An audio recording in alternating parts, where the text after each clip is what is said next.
The most obsolete idea is go to school, get a job, work hard, save money, get out of debt, and invest for the long term in the stock market. See, why would you save money when they're printing trillions of dollars? The gap between the 1% and 99% is massive. You see, it's not just money. You have to step back and look at the bigger picture. So what do you do? In every one of us is a poor person. There's still a poor person inside me. There's also a middle-class person, and the middle-class persons want security. They want that steady paycheck. And there's a rich person. And they're all inside of us, except that it's not taught. You're taught to go to school, get a job, and get a paycheck. You're not taught to how to get rich. If you read Rich Dad, Poor Dad, my rich dad refused to pay me. He said the paycheck was one of the most damaging things you could take in your life. He says the moment you take a paycheck, you're an employee, and that's the mindset. So my rich dad never paid me. It drove my poor dad, government employee, nuts. You gotta pay people, you gotta pay people. And rich dad was not saying that the paycheck was bad. He says he didn't want to be a slave to money. So as an entrepreneur, if rich dad folded, I just started another company. I don't need a paycheck. I don't need anybody to take care of me. If my government doesn't like me, I move to another country because they need entrepreneurs there. So the entrepreneur is not so much the business. The entrepreneur is really the mindset and the skill sets and the different set of rules. You see, I don't operate, small business does not operate in the same rules as big business. Entrepreneur is a mindset first, a skill set, and rules. And depending upon whether you're an employee or a small business, the rules are different. The mindsets are different. The skill sets are different. If you could say one thing to somebody who's never been an entrepreneur and they're thinking about making the leap of faith into becoming an entrepreneur, what could you tell them? Well, I'll just tell them the same thing that happened to me. My last paycheck, I still remember it clearly. It was one of the worst and the best days of my life. And I was in Puerto Rico. I was working for Xerox, and my boss gave me my last. It wasn't a paycheck; it was a bonus check. I think it was about $30,000, taxable. It's the only problem with that. So I got this check, and I went, "Holy mackerel!" You know what I mean? So I was excited, but I was also disturbed. And so this other guy comes up to me. His name was John, and John says to me, he says, "You're going to be back." I said, "Why?" He says, "Because you're going to fail." I looked at him and said, "Look." Few expletive words, because that's what he did. He left Xerox, failed, and he came back. And I said, "Look, you failed and you came back, but I'm going to fail and I'm never coming back." And that's the attitude. Do you know what I mean? If you say, "Well, if I fail, I'll go back to mommy and daddy," then that's what you'll do. So if you fail, that's when I became an entrepreneur, because I had no money. I had no money for years. I didn't have a paycheck. But that's what my rich dad encouraged me to do. He says, when you don't have this paycheck, you get hungrier, smarter, and it's a test of your character. Will you become a crook? Will you become dishonest? Will you cheat and steal? Or will you become a better human being? So really, that's the benefit of becoming an entrepreneur, is you really find out who you are when you don't have anything. So you always have to look at the big picture. Too many people look at, well, what's going to happen to me?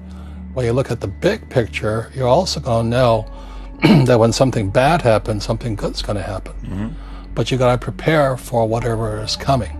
If you think next 20 years will be like the last 20 years, you're going to get creamed. When you and I go to the supermarket and we buy a carton of milk, we always check for the expiration date. But most people do not check for the expiration date on their brains. Instead of get out of debt, I get into debt. I just refinanced $300 million in debt. I went from 5% to 2.5% interest. I made a fortune. Every month, more money comes in because my cost of money has gone down. So while some financial experts are saying get out of debt, I'm saying learn how to use debt.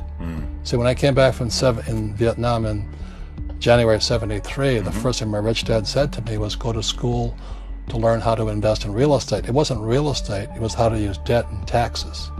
Debt and taxes make the rich richer.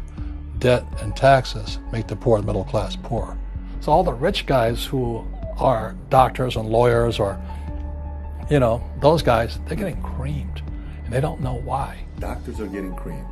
Oh, yeah, they're making more money, but the take home is less. Sure. My doctor just yelled at me. He was happy. He says, "Oh, guess what? I finally made $1 million." And I said, "Yeah, this was just 3 weeks ago." And so I said, "Yeah, well, how much you pay in tax?" He says, $750,000 in taxes. So his net was about $400,000. That's not bad. But when I make $1 million, I keep $1 million. And the reason is because I don't make it by working for money. See, if you work for money, you're taxed. So that's why lesson number 1 in Rich Dad, Poor Dad is the rich don't work for money. What we do instead is we create businesses as entrepreneurs. We acquire real estate. I don't invest in the stock market. Okay? So the reason is because as entrepreneurs, I have more control over my income, how much I make, and how much I pay in taxes. And because I'm an entrepreneur as well as an investor in real estate, I pay 0 tax. So every time I make, let's say, $1 million as an entrepreneur, I immediately invested in real estate. I have a 4-to-1 step up. So I put $1 million in real estate, I get $4 million from the bank. That's why I love banks. But the banks are screwing everybody else, terrible. But it's good for me. That's why you say when you print, it's good for you, but when you print, it's bad for people that work for money. Because when you print, savers get creamed and people who work for money get creamed. When they print, debtors get rich. You see, debt and taxes make the rich richer, and debt and taxes make the poor middle class poorer.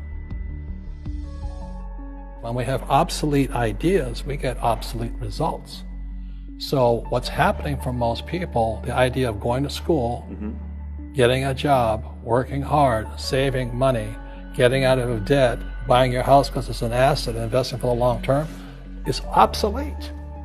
The world has changed. The world changed in 1971 when President Nixon took us off the gold standard and money became debt. What if we get rid of school? Then what would happen? Would it be better if we had no educational system at all? No, I'm saying education is more important before. It's just obsolete. There's Moore's Law which states information doubles every 18 months. In other words, everything's obsolete 18 months. So, and this is just a recent phenomenon. So when you come out of school, you're already obsolete. And that's why I'm the old guy, I meet my friends who went to Harvard. I went to Harvard. I said, yeah, that was how long, 50 years ago? Today, the banks are charging you interest to save money. In other words, banks don't want your money because they printed too much of it. And that's why there's this bubbles in stocks and bubbles in real estate and all this. People are dumping the cash because, as I said in here, savers are losers and cash is trash. And yet people are, well, I want a high-paying job. Well, that's an obsolete idea. Get out of debt is an obsolete idea. You should learn how to get into debt, how to use debt to get rich, and they'll never teach you about taxes. The reason the 1% is way up here and the 99% are going this way is because when you print money, 2 things happen: inflation and taxes. It's crushing them. And any entrepreneur thinks, I'm just going to make money, I'm going to start a business and make a lot of money because of what we talk about. They really have got to smell the roses, man. That's not what the real entrepreneurs are doing. Most entrepreneurs, there's 28 million small business owners in America. 24 million are what are one-person entrepreneurs. They're called non-employee entrepreneurs. So and that's what happens is when people don't really understand what an entrepreneur does. So most big people are self-employed, but they're not really entrepreneurs. The self-employed pay the highest taxes of all, and nobody tells them that. Yeah, it's also called the entrepreneurial spirit, but what we were actually talking about was there's no such thing as a bad economy. There's external, you and I, we all have an external economy, but we also have an internal economy, and the willpower is to change our internal economy. So for me, I can see the good and I can see the bad. I don't really give a damn because I'm going to be rich anyway. But a poor person with a poor personal economy, all they're going to see is a bad economy because they don't know how to make money in any economy. And a middle class person, they have a middle class economy. What they want is a nice house and a steady paycheck and the job and the car.